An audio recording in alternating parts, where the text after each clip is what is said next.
If you missed part 1 of this video, the link is in the description. I would recommend watching it first because this picks up exactly what that one left off. But here's a quick recap of where we got to. We are a family of 4 living in Portugal. We put both our children, a school-age child and a preschooler, into Portuguese state school. No tuition, no fees, free of cost. We talked about how school day runs from 9 to 3:30, how extended care is available from 7 in the morning until 7 in the evening for working parents at a very small additional cost. How school lunch is hot cooked meal every single day for 1.20 euros or sometimes completely free for lower income families. We talked about Português Língua Não Materna, the specialist program that gave our son his own dedicated Portuguese language teacher 4 times a week from almost the moment he arrived. And we talked about our youngest, who arrived with anxiety from the move, a complete language barrier, and some speech developmental needs, and how Portugal responded to that with inclusive education. That was the part 1. This is part 2. And in some ways, it is far more surprising how. Before we moved to Portugal, we came across things online about bullying in Portuguese schools, about teachers being strict, about expat children having difficult experiences, feeling excluded, struggling.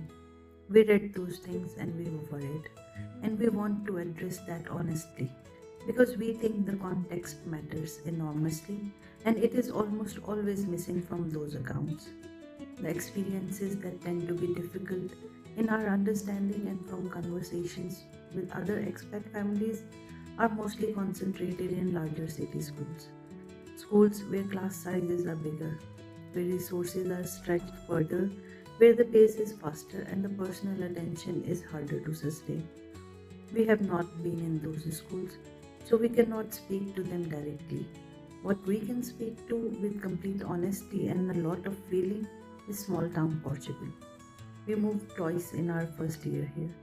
Our children changed school twice, 2 different towns, 2 completely different schools, and we want to say this as clearly as we can.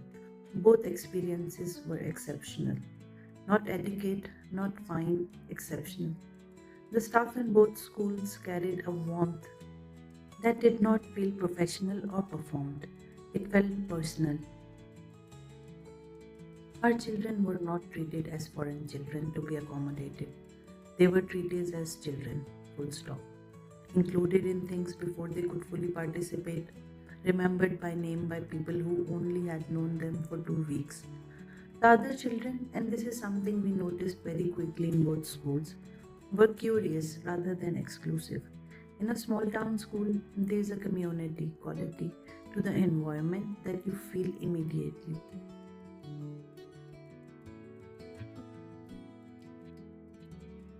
Everyone more or less knows everyone.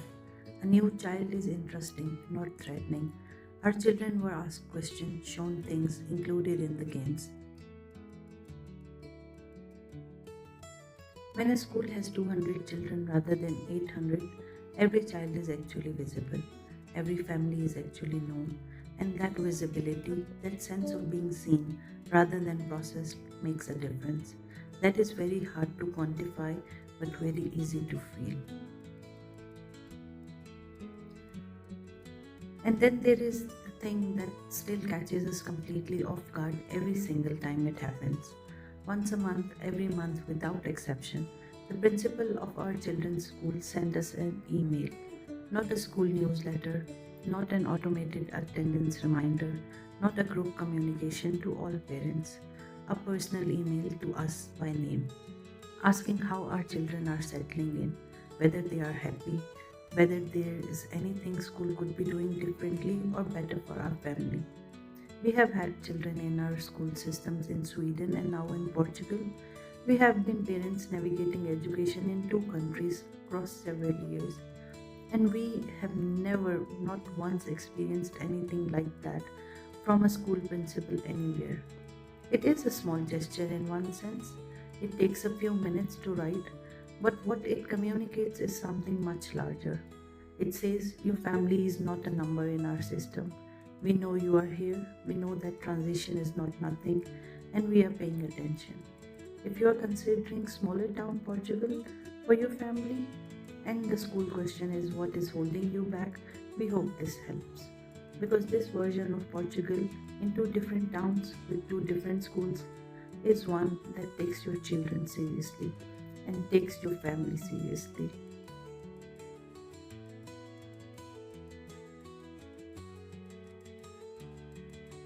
Here is something else that almost nobody in the expat community seems to know before they arrive. In both schools, free Portuguese language courses were available for parents, A1 and A2 level. Structured classes designed specifically to help expat and immigrant families integrate into the community, not just survive the paperwork and the school gate interactions, but actually participate in the life of the place they have moved to. We took them both. And the honest truth is that language improvement was only the part of what we got from it.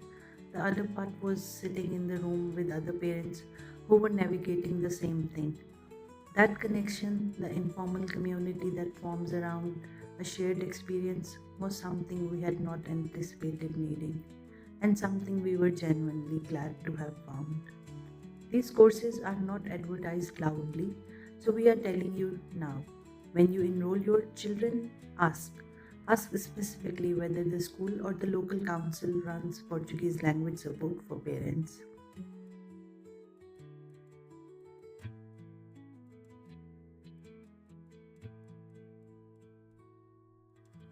Next is what to do before your kids start school.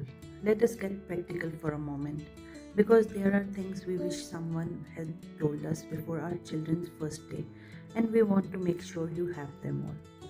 Timing your arrival matters.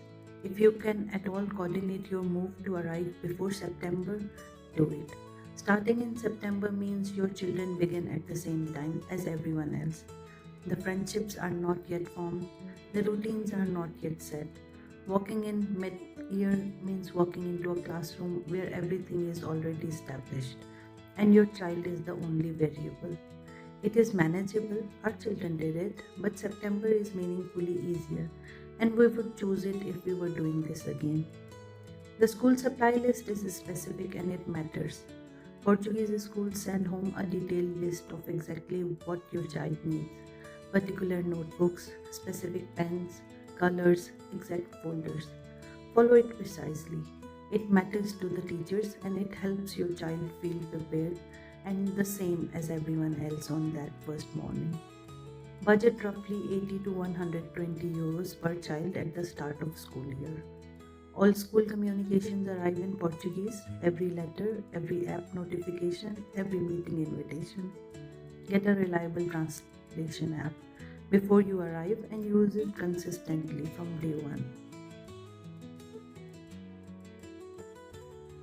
Also, try to identify one person at the school, one teacher, one administrator, anyone who speaks some English. Introduce yourself early, be warm, keep that relationship. It will matter on the days when something needs to be understood quickly. Ask about Português Língua Não Materna at the enrollment. Do not wait for the school to bring it up.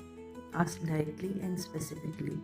Your child is entitled to this support, and if your child has additional needs like developmental, emotional, related to the move, related to the language, anything at all, mention it at the enrollment without hesitation and without minimizing it. Our experience is that the Portuguese system responds with genuine support rather than reluctance or delay. But they need to know. Give them the information and let them show you what they can do with it. If you have watched both parts of this video and you are sitting somewhere in UK, Sweden, Dubai or anywhere, weighing up this decision, worrying about the school question at the way we worried about it, we hope this helped. The fear is understandable. Moving your children into a foreign school system in a language they do not speak is a significant thing to do. We are not pretending otherwise. But Portugal, in our experience in the smaller towns, in the school that knew our children before they knew Portugal, was ready for them, and it will be ready for yours. For next week, what the rental process really looks like from the outside when you are searching from another country, what we would do completely differently, we will tell you. Subscribe so you do not miss it. And drop your school questions below. Anything at all that we did not cover across both videos. See you Wednesday.